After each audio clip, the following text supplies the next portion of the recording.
স্বাগত সবাইকে। দিন বার এই সংক্রান্ত একটা অঙ্ক ছোটদের ক্ষেত্রে ভীষণ ইম্পর্টেন্ট চলে আসে, স্কুলের পরীক্ষাতেও দিয়ে দেয়। তার টেকনিকটা আজকে আমরা শিখবো।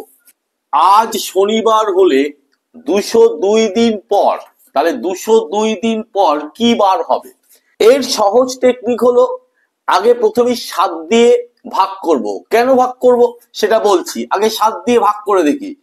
7 দিয়ে যদি 202 কে যদি ভাগ করা যায়, তাহলে 7 দুগুণে 14, 3 7 21, 7 2 14, দুবার গেল, থাকলো কত 6, নামলো কত 2, 7 7 49, 7 8 56, 7 9 63, তাহলে 8 বার যাচ্ছে, 9 বেশি হয়ে যাবে 56, থাকলো কত বিয়োগ করলে হয়।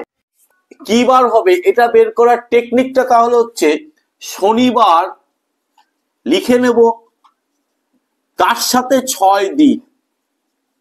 এবার একদম করগুনে বের করব, শনির পরে 6 অব্দি যাব, রবি সোম মঙ্গল বুধ বৃহস্পতি শুক্র, তাহলে সমান সমান শুক্রবার।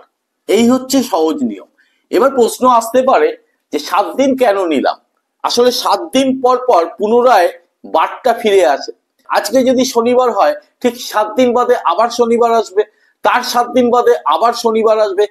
7 দিনের গ্যাপে এই 28তম দিনে গিয়ে শনিবার হবে, আর বাকি যে অবশিষ্ট থাকে সেটা শনিবারের সাথে যোগ হবে। তাতে কি হলো?